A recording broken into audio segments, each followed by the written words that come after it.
we're going to start off in settings. Make sure you get all your business settings squared away. So on the left-hand navigation, we're going to go all the way down to the bottom. Settings. You can add a logo. Click Add and Upload, and you'll be able to choose a logo of your choosing to put in there. Be sure and use the sizing guidelines to make sure it fits good. You're going to put in your business-friendly name.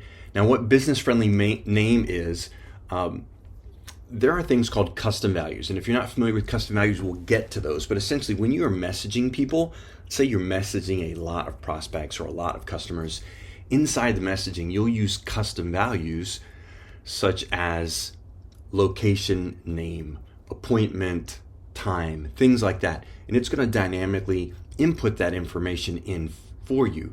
So when you choose location name, and you'll see that in future videos where I show you about the messaging, it's going to pull your business friendly name. So in this case, this might be demo company, right? So we're going to say demo company, but the legal business is something else, right? So in that legal business name, this is what's going to be on your EIN information. And so you'll want to use that separate. And that legal business name does not pull into your custom values. You want to put your business email, your business phone, your branded domain, right? So this is a relatively new thing in HighLevel. And here's why it's important to do this. When you get to things such as calendars, and we'll talk about calendar settings in another video, you can choose a scheduling link. And you can give people a scheduling link, but that scheduling link without a branded domain is just going to be like MSNGR, blah, blah, blah, blah, blah, right? But if you use a branded domain, then it would be your domain, right? So in this case, it might be demo company. So this might be democompany.com.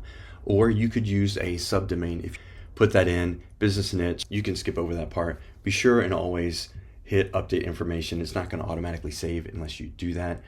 Put your address in.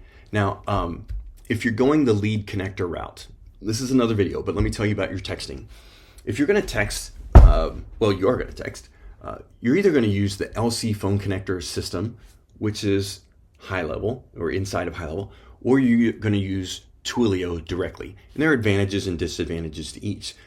Essentially, HighLevel makes it really easy with their LC phone connector, but they're really still buying it through Twilio. So the end, source is still Twilio. HighLevel just makes it very easy for you to connect. HighLevel is submitting on your behalf for the A2P registration, which again, we're going to get into in the texting video, but you're going to have to get A2P verified as a business so that you can send texts and not be, flagged as a spammer.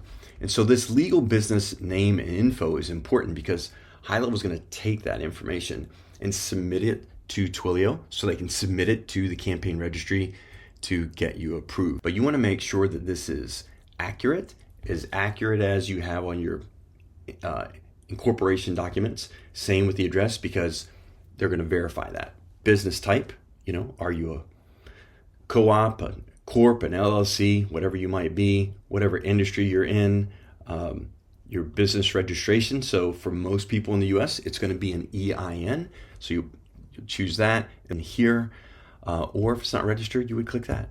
Let HighLevel know where it's registered and then click update information.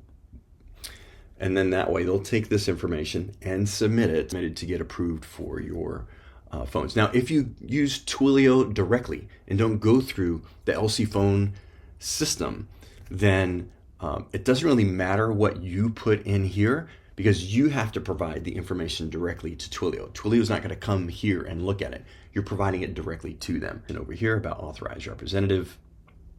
And then let's keep moving down. Actually, let's stay on the left side, then we'll move to the right side.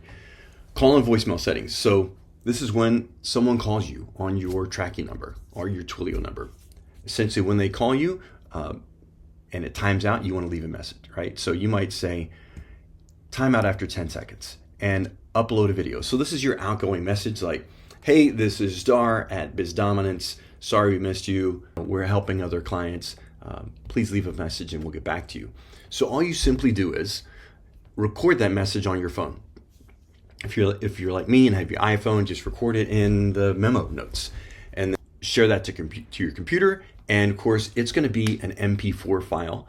And here you need an MP3 file. So you can just Google convert MP4s to MP3s. There are a lot of free services that will just do that for you, and then you'll convert it to an MP3, drag it onto your desktop, and then drag it here and upload it, and then hit save call settings, and you'll have your outgoing voicemail message. In general, you're gonna mark these as they're needed for your business. So for example,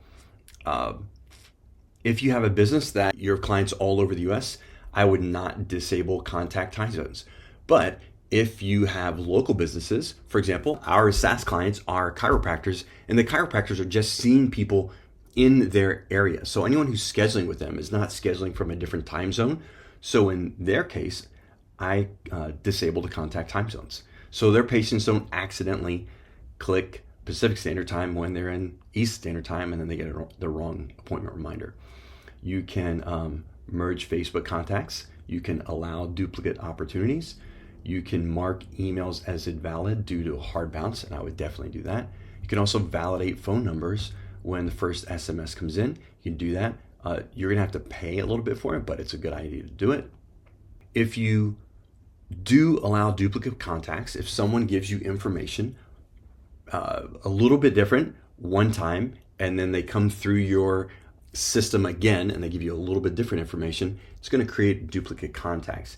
If you don't allow duplicate contacts, then it's going to simply update or override the contact that you already have.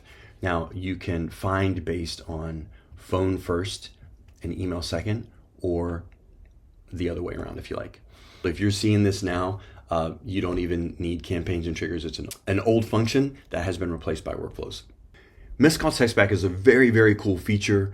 Essentially, when someone calls your customers and they call using the tracking number, that is the LC phone or Twilio number, and it doesn't get answered, then a text is automatically going to get sent out to them. And it'll say, "Hi, this is Demo Company. I saw that we missed your call. How can we help?" And so it texts that back to that prospect and engages with them so they don't just bounce somewhere else.